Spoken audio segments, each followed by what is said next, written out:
Every time the scenery changes, I feel like I'm on a world tour with Muhammad Mamas. Um, okay, so in learning from our children, and I think, like I mentioned before, there are definite roles between who is the parent and who's the child. It's the parent's job to protect the child. It's the parent's job to guide the child. It is the parent's job not to put undue stress on the child or make them make them an adult, make them a caretaker, do the things that would rob them of them being children.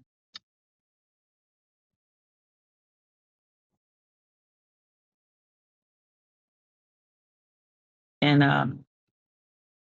in African cosmology and others as well, but in that a common thing in many of the different cultures and nations that exist on the continent of Africa is that our children are ancestors return.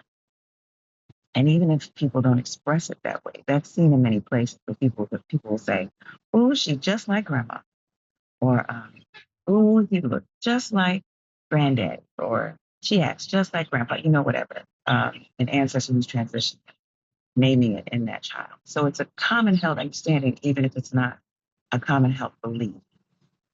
So when we talk about, and I think I mentioned this before in the discussion of the church and African traditional systems, for me, is that when we talk about children, it's like discussing, when we talk about life, it's like discussing the sun rising. So where I am in the world, uh, when the sun rises in the east, it sets in the west. So when the sun rises and I see it come up over the horizon, that would be the birth of our new children, of our returned ancestors. And then, we move through the arc of life, through the sky, we get older, and then we set and we become ancestors. And in that time that we do not see the sun, it's the land of Ensamando. It's the land where our ancestors are doing work on our behalf. It's where those who are assigned to return to us are receiving those assignments, all of those things. And so that connection between sunrise and sunset uh, means that both elders soon to be ancestors and ancestors soon to be babies are very connected to being ancestors. They are the closest to the ancestral realm that we will ever get to be in this life. And knowing that, it means that prayerfully, if we've been able to live lives that are unfettered, where we can move forward in how we've been called to be, uh, when we're on our way to becoming ancestors, that we've removed a lot of the things that we've accumulated in this journey. And the same for our babies. They come here without having accumulated those things. And so, I don't know how I want that to sit. They come here not having accumulated all of the things that make it difficult to remember uh, the ancestral realm. So, in that vein, when our children speak and we're consistently doing our job as parents, as guardians, as uh, elders, aunties, all the names of people who are blessed to be around children, teachers, uh, then they can speak, still hearing, still vibrating on that frequency of being connected to the ancestral realm. And the same for our elders. It's why it's so beautiful when you see an elder with a baby. Uh, those are two ancestors. I mean, like, one is on its way to returning and one has just come and they are in communication with each other. It's a beautiful thing to see. So knowing that, one of the ways that my children are my teachers, because they are oracles, because uh, we are all shrines. We are all shrines of our ancestors. Uh, and theirs is precious, um, fragile, but I don't want to say fragile like they're not powerful, but fragile because it requires protection. Because it's in a world that would seek to take that attunement from them. And because of that, in any spiritual work, there are different tools, there are different things that we use, different things that allow themselves to be used to share messages with us or to point us in the right direction or provide healing in a particular way, all of those things. And our children are certainly that. The goal is that all of us can be that for each other, but adults, we something special. So when I think about that, I think about mm, a couple of stories. And the other thing is they're always talking. The ancestors are always talking, and our children are a beautiful way for them to speak to us. But we have to be paying attention. So yes, there's all these different tools to receive spiritual messages. There's all these different ways to hear and see and receive, directions toward the next place you should be. All these different things, but we have to be willing to receive it, and we have to be willing to pay attention, and we have to be willing to be in the flow. Um, we can't be so rigid that if the message didn't come to us in this particular way, it can't be valid. Uh, we have to be so we have to be so in love and connected to the great mystery, to the divine, to the ancestors, to the bosom, to whatever the words are that you use to describe the all, to describe what it is that we come from, are still a part of, and will return to. We have to be able to receive what is being given to us. So when COVID started and everybody was at home and the children were small, they're homeschooled, so they would be home anyway. But we were, there's a bird singing. My son, he would be about 5 or 6 when COVID started. And we were sitting at the dining room table. His dad was working because, they sent him home. His dad was working from home. I'm working from home. And he's sitting there working on some math. And he's challenged. And we're sitting there and I'm helping him. And, as he's moving through it. And I'm working. So it gets quiet. And, in many traditions, especially in our tradition, there are particular calls that we make for different deities, for different bosom. Uh, and as it is with any tool, that tool, although it, of course, the goal is to be in be in sync with the deity, the tools are for me. The tools are for me. The tools are to help me get out of the way, so that the deity can sit with me, or as my beautiful Yoruba brothers and sisters say, so I can be mounted. Um, And so my son made the call of one of these deities. And his daddy and I looked at him. We were like, what? And out of nowhere, one, it shows that he hears, that he's receiving. When we're in ritual space, when we're at home, that it's a part of him. But two, we were like, what's happening? Is this boy calling this Asua? Is this boy calling this bosom to come and sit on him? I appreciate what one of our elders said about the fact that we are always in connection with shrines, even if it's not in ritual space, even if it's not to uh, represent the shrine and hold to us. We're always in connection. And so when we looked at him, we were like, what's going on? And he said, I needed some help with my math. Open, innocent, honest, truthful.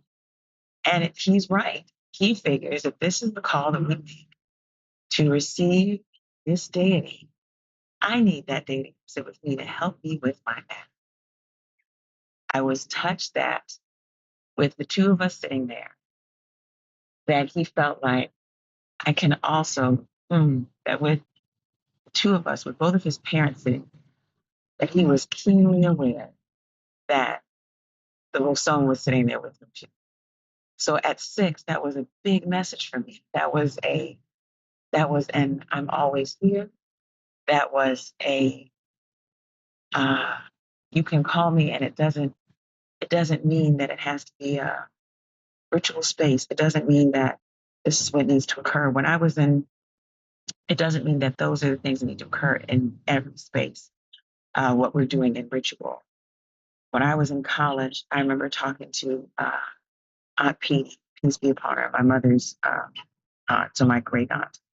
And we were talking about, it was somewhere around the time that Nelson Mandela was touring the U.S.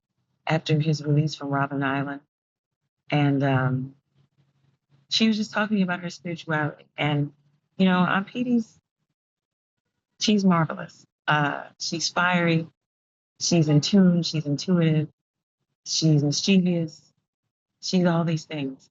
And she said she had taken a trip to Israel, I believe. She had taken a trip to the River Jordan, and her watch had stopped. Her watch had stopped. And she talked about either the water touching her watch or something else, and how her watch started again. And outside of telling me about this miraculous occurrence, she was also saying to me, that God is just as concerned with things that we're concerned about, that God loves us so much that the things that we need, want, are thinking about, are drawing to us, that God wants us to have those things. And so my son doing what he did in wide-eyed innocence and earnestness also connected me to my great aunt who made that statement to me. So that was another message. And I'm always open. Sometimes that same child will ask about an elder, and usually he asks about them in succession. Maybe he asks about them one day, and then he'll ask about them another day, and a couple days later he might say it again. By the second time, I'm already going, I need to call Lily.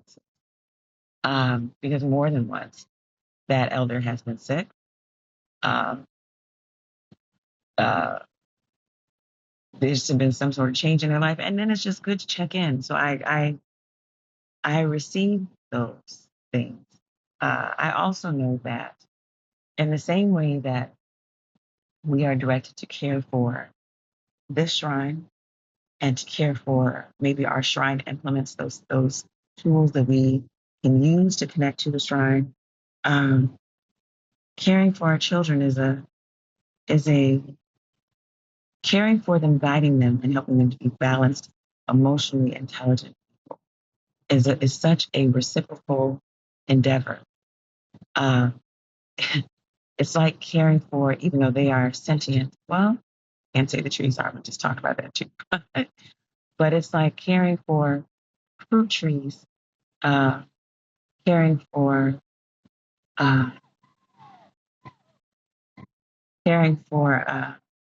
anything that the earth has that creates bounty, because some fruit trees take a while to yield fruit, and even as they're doing that, they're still providing whatever it is they're providing. They're shade. They're providing homes to animals and insects that require it.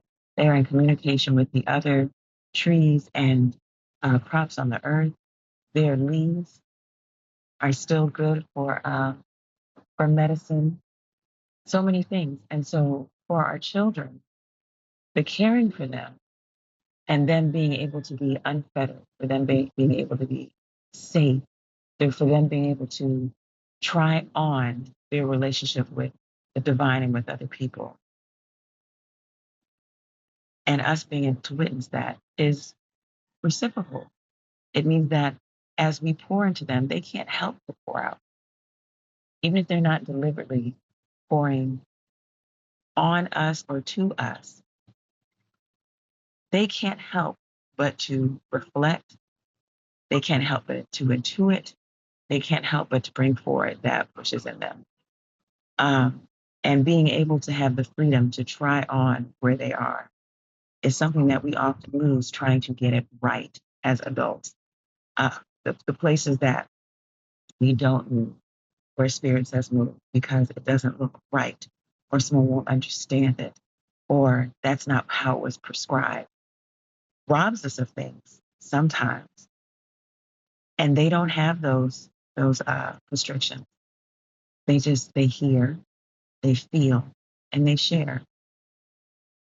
Um, and as it is with any reading, any reading, any message, anything that comes from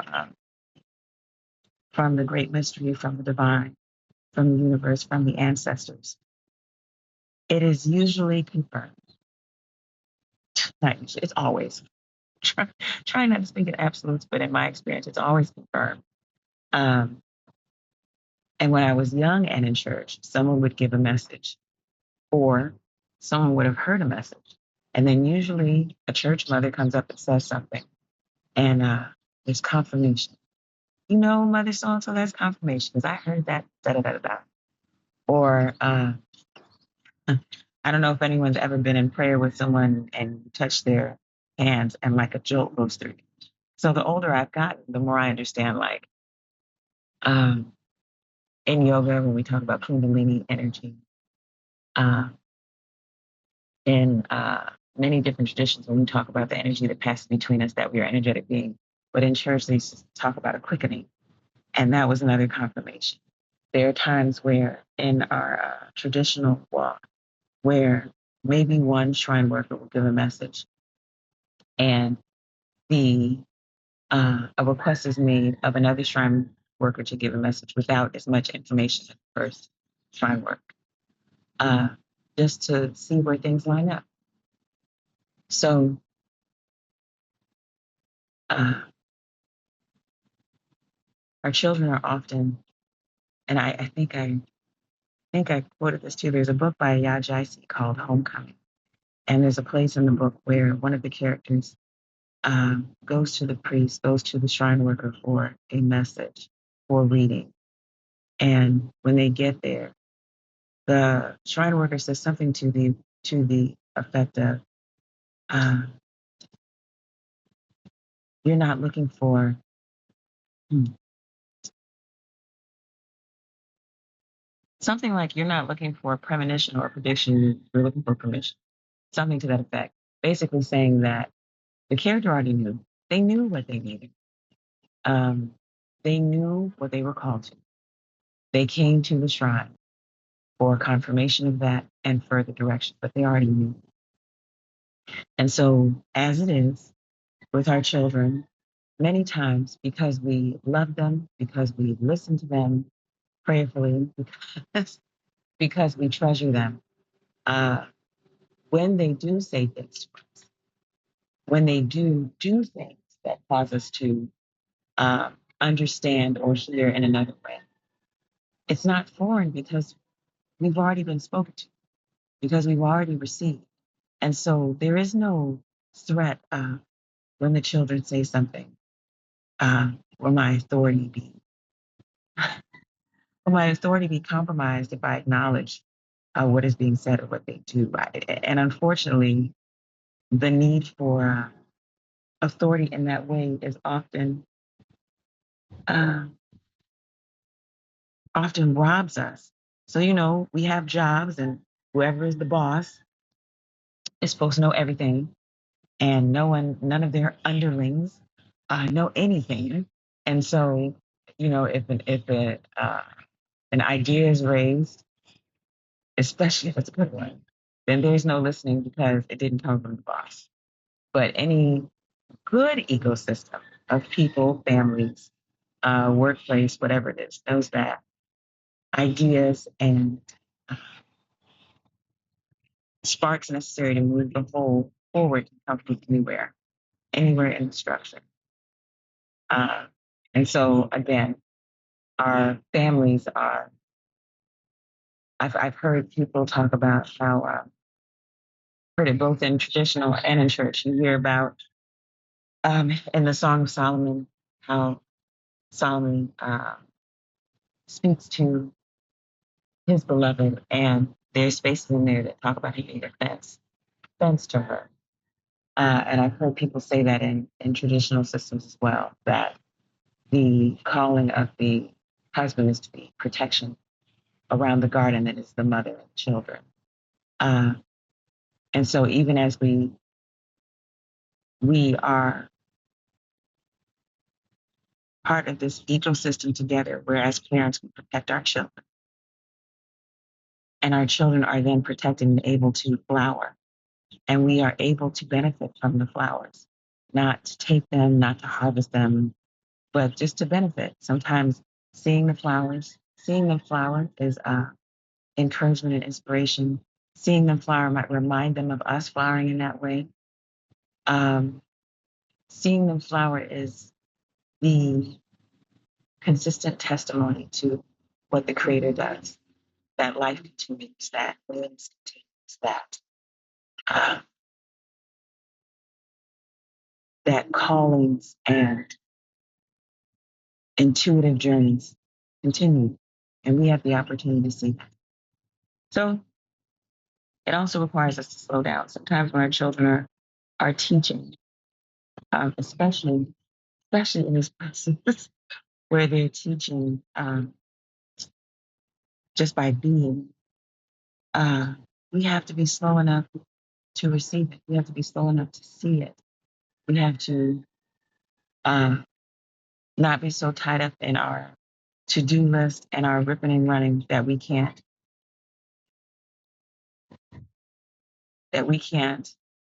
enjoy the wonder of them existing, because it's a blessing and it helps invite us, if we're not there, into the wonder of us. So this is Reverend of Homeschool, Wanlu Yogi, Sister Mama Adi, saying, slow down, slow down. I hear my child.